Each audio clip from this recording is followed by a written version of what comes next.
শনিবার সকালে প্রবাসী বাংলাদেশিদের পদচারণায় মুখর হয়ে ওঠে কুয়ালালামপুরের ক্রাফট কালচারাল কমপ্লেক্স। সমবেত কণ্ঠে রবীন্দ্রসঙ্গীতের মধ্য দিয়ে শুরু হয় বৈশাখ উৎসব। এ সময় পুরো এলাকা যেন পরিণত হয় এক টুকরো বাংলাদেশে। আয়োজন করা হয় নাচ, গান, কবিতা আবৃত্তি ও চিত্রাঙ্কন প্রতিযোগিতা সহ নানা অনুষ্ঠানের। আয়োজকরা জানান, প্রবাসে বাংলাদেশের ঐতিহ্য তুলে ধরতেই এই বর্ষবরণের আয়োজন।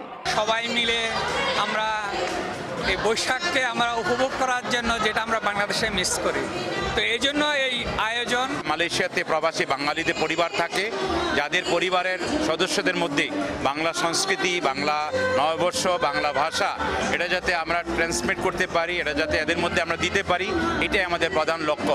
জরাজীর্ণতার গ্লানি ও ভেদাভেদ ভুলে বাঙালির প্রাণের উৎসবে মাতেন প্রবাসীরা।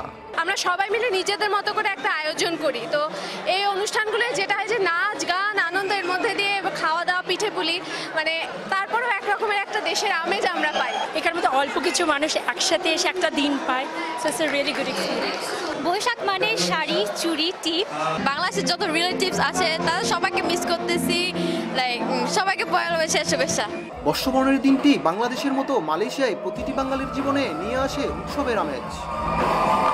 নববর্ষের আনন্দে উজ্জীবিত হয়ে শুভ ও শুদ্ধ চেতনায় অশুভ শক্তির বিনাশ আর দেশপ্রেমের অমর কীর্তিগুলোকে পাথেয় করে এগিয়ে যাক প্রিয় মাতৃভূমি বাংলাদেশ, এমনটাই প্রত্যাশা প্রবাসী বাঙালিদের। মালয়েশিয়ার কুয়ালালামপুর থেকে মোহাম্মদ আব্দুল কাদের, সময় সংবাদ।